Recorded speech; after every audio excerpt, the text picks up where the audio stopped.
episode 5. I just want to make sure that you guys know that I did reach where I wanted to reach with this series with Josh.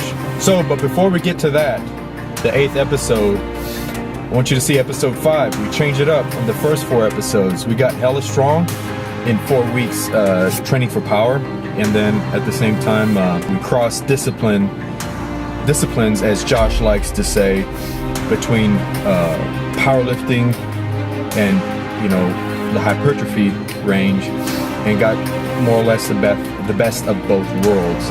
So this is episode 5. We change up a couple of exercises. One thing I want to mention here, I hate to say tweak because it sounds like it's not that big of a deal, but I did tweak or almost hurt my bicep, and it did impede the workout a little bit. So rather than let it set me back physically, it did kind of give me a mental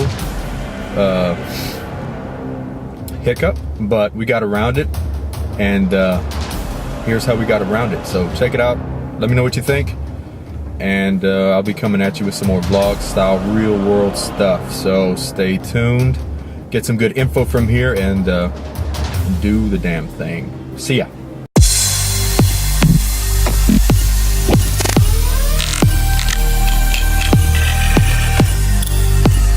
So next time some 300-pound badass makes an excuse to get into a chin-up, you're not even a strength athlete, you're doing them for reps with accentuated eccentrics. Not trying to be cruel, but I mean, we want to help you guys out here.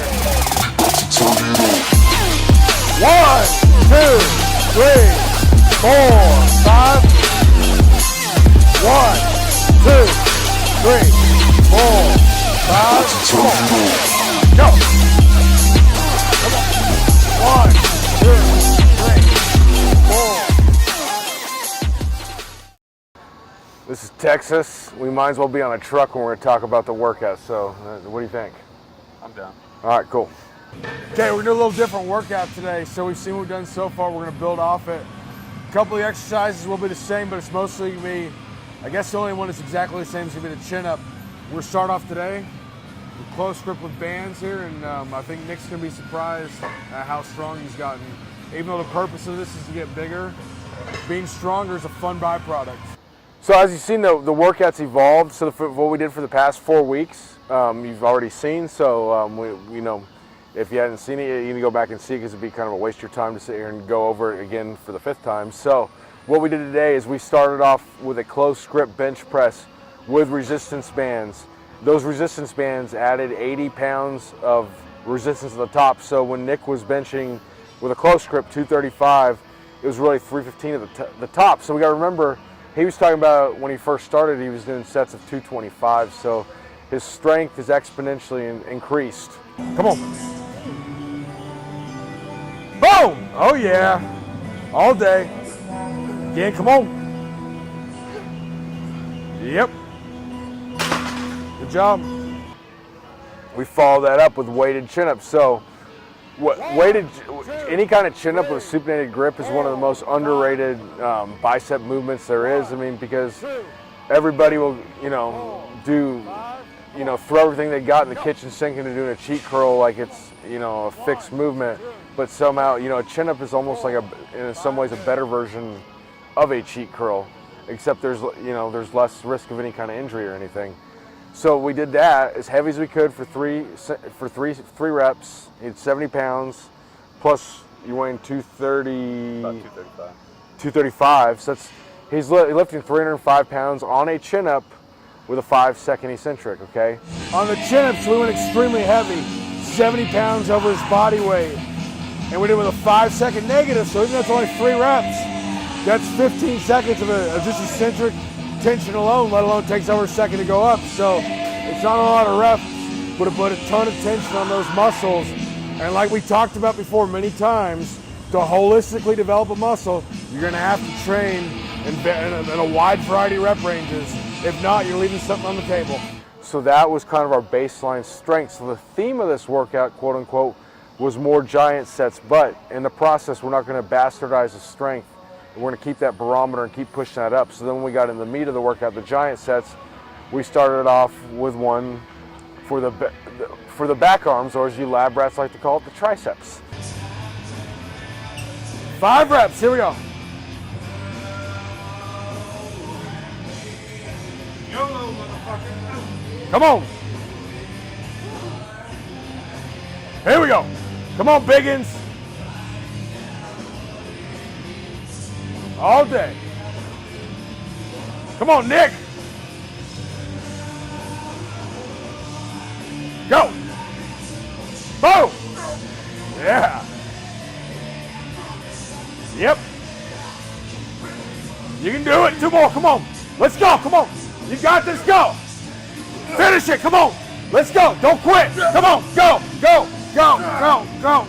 Go. So what we did there, we started off with a dip, weighted. Started off at 110 pounds over his body weight. Okay.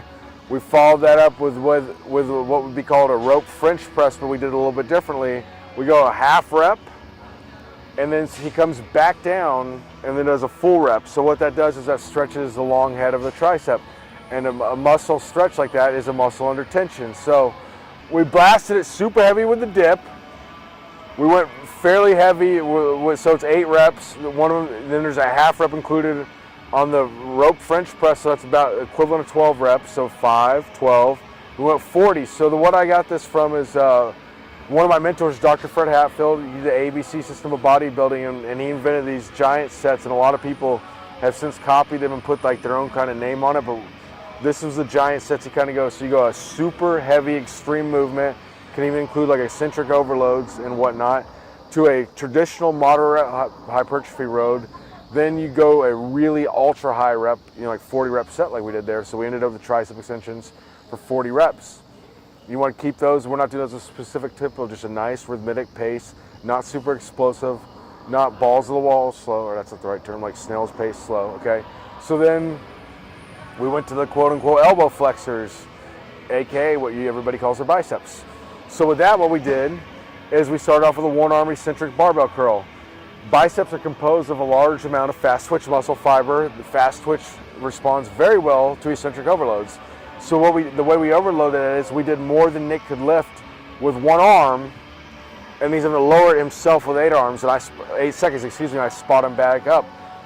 So what that does is he's handling a lot more than he actually could. Plus, okay, so you notice it was a barbell, not a dumbbell. For having to balance that barbell, he's forcing all of his elbow, all those supinating muscles to work like double time. So it's not only heavy, they're having to work hard to balance. And this isn't some just goofball curves, Planet Fitness bozu ball crap.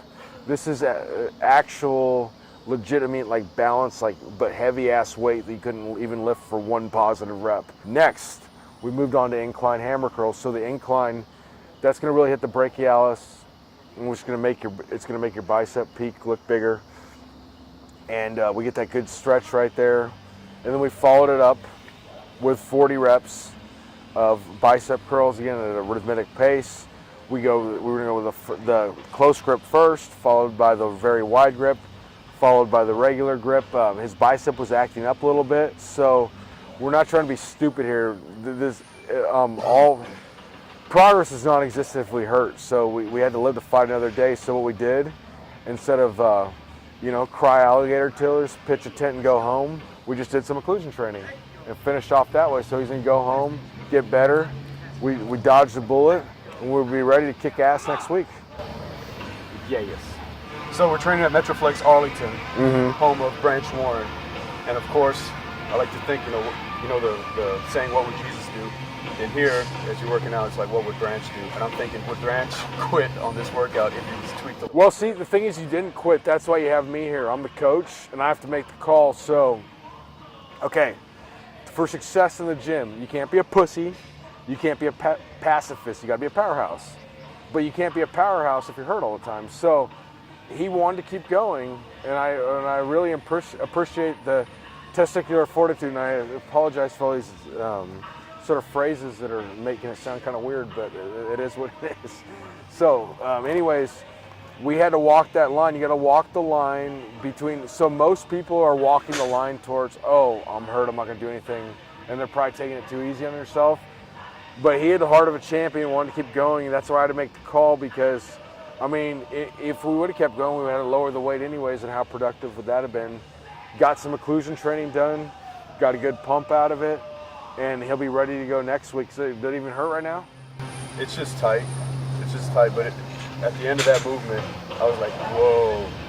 It was enough to make me kind of a little bit Apprehensive. very apprehensive. Yeah, so we're not going to be stupid here. We're going to live to fight another day, and you know, there's so many different movements here, especially in bodybuilding, because in bodybuilding, it's powerlifting. Say, for instance, you're trying to get better bench squat and deadlift. You want to make those lifts as easy as possible because you want to lift the most weight. Bodybuilding, we're trying to make things as hard as possible. So we're not trying to, like, you know, we do a close grip. Hey, Nick, how much can you arch to cut down your range of motion? We want that full range of motion, so we're not trying to make anything easier. So if we have to find some alternate movement as hard he's never done before, that kind of fits in the whole equilibrium of bodybuilding success, or the paradigm, if you will. Excuse me. Cool. Just trying to sound smart and use some big words tonight. So Thanks, Josh. thanks, Nick.